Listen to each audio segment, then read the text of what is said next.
Boa noite a todos. Meu nome é Georges Luiz II. É uma honra estar na presença de vocês. É uma honra maior ainda estar na presença de uma cidadã como você, minha amiga. Você me faz sentir orgulho de ser brasileiro, de ser um ser humano.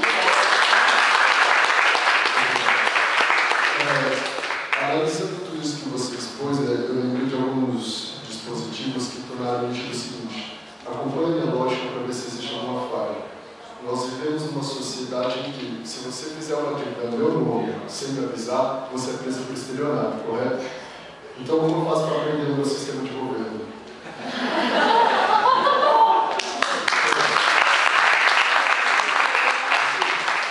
Essa atitude é criminosa. O governo contrai uma dívida, sendo que o nosso governo é democrático e representativo. Nós colocamos eles lá para representar a nossa vontade, não para fazer a deles. Eles estão contraindo dívidas que somos nós que vamos ter que pagar contra a nossa vontade. Isso é legal, tem que ser encerrado esse processo. Eu quero saber, possível sim que é. O que me interessa é como nós faremos isso. E a outra questão, o sistema, a questão realmente desse dano sendo causado à espécie humana é o sistema que ele é lesivo. O dinheiro, a emissão de dinheiro está na mão de instituições privadas, sendo que o dinheiro é uma questão pública. Durante a Guerra de Secessão dos Estados Unidos, o Abraham Lincoln, ele cancelou a emissão privada de dinheiro e ele começou a emitir notas públicas, sem juros. Como a gente faz para retornar esse sistema? Porque assim a gente não teria que pagar juros para instituição financeira nenhuma. Como nós podemos fazer para reimplantar esse sistema que vai tornar o Brasil um país infinitamente próspero, que não vai ter mais juros nenhum? E terceiro, uma sugestão, meu amigo. Essas informações que você passou, eu estudo o sistema financeiro faz tempo, né? A gente tem que fazer um documentário, isso tem que ser passado nas escolas. Cada cabeça desse Brasil tem que conhecer isso daqui. Se isso passar, se atingir 10% da população, vai faltar guilhotina nesse país. Nossa, as pessoas têm que saber disso. Eu tinha uma noção de que era ruim o negócio, mas aqui você me mostrou que tem que falar para descrever como está ruim a situação. Puxa vida, muito obrigado.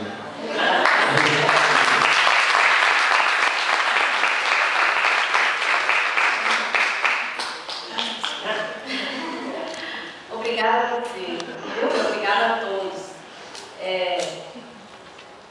Bom, saída existe. Qual é o seu nome mesmo? George. É evidente que existem saídas. E é por isso que a gente precisa de todo mundo. A gente precisa dos professores para ajudar a motivar as pessoas, analisarem as estatísticas. A gente precisa das pessoas que tenham boa vontade de ler contratos e não precisa ser especialista. Qualquer pessoa que pegar um contrato, por exemplo, aqueles da década de 80 que eu falei, tem algumas cláusulas, gente, que dizem o seguinte: este contrato está acima da Constituição do país, acima de todas as leis. E aí a cláusula seguinte diz assim: este contrato obedece à legislação. Se ele está acima das leis, como é que ele pode obedecer? Se ele já desrespeitou, né? Depois tem outra cláusula que diz assim: se houver alguma cláusula ilegal neste contrato, ela não será objeto de questionamento. Para que ter uma cláusula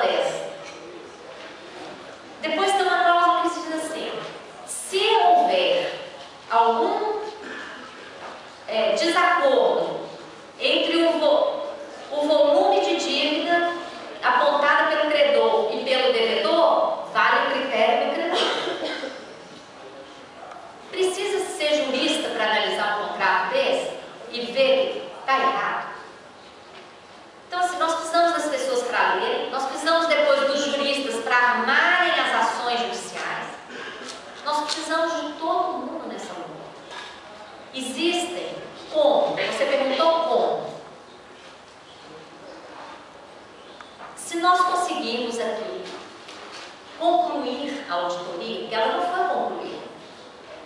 O que nós temos feito até agora é uma auditoria cidadã parcial com os documentos que a gente já conseguiu acesso.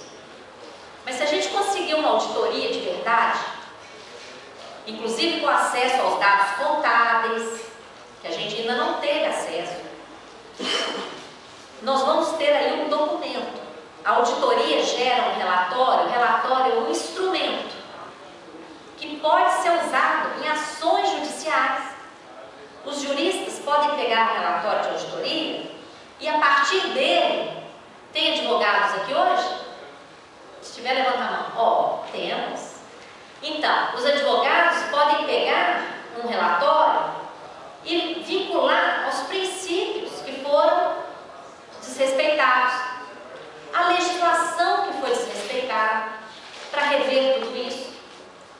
E, acima de tudo isso, tem o ato soberano, como fez o Rafael Correia. Porque se ele simplesmente entrasse na justiça para discutir isso, quantos anos iam passar? Então, todo o país tem direito ao ato soberano. E você colocou uma coisa muito importante. A dívida pública é uma dívida de todos nós. E a nossa Constituição prevê que, no caso de dívida externa, por exemplo, o Senado Federal teria que analisar criteriosamente tudo isso. E por que ele não faz? Em 2004, o Sarney já era presidente do Senado, foi aprovada uma resolução que diz que até um limite, que era de 75 bilhões de dólares, não precisaria passar para o Senado. O Executivo resolve. E o Executivo não dá a devida transparência.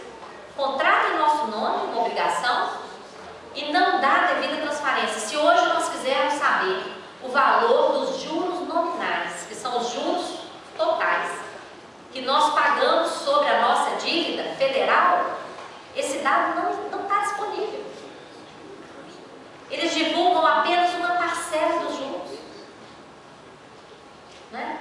Então, o como começa com a conscientização, como você falou. Essa informação tem que estar em todas as escolas, porque todos estão pagando essa conta. E nós temos que incluir todo mundo, sem segregar ninguém.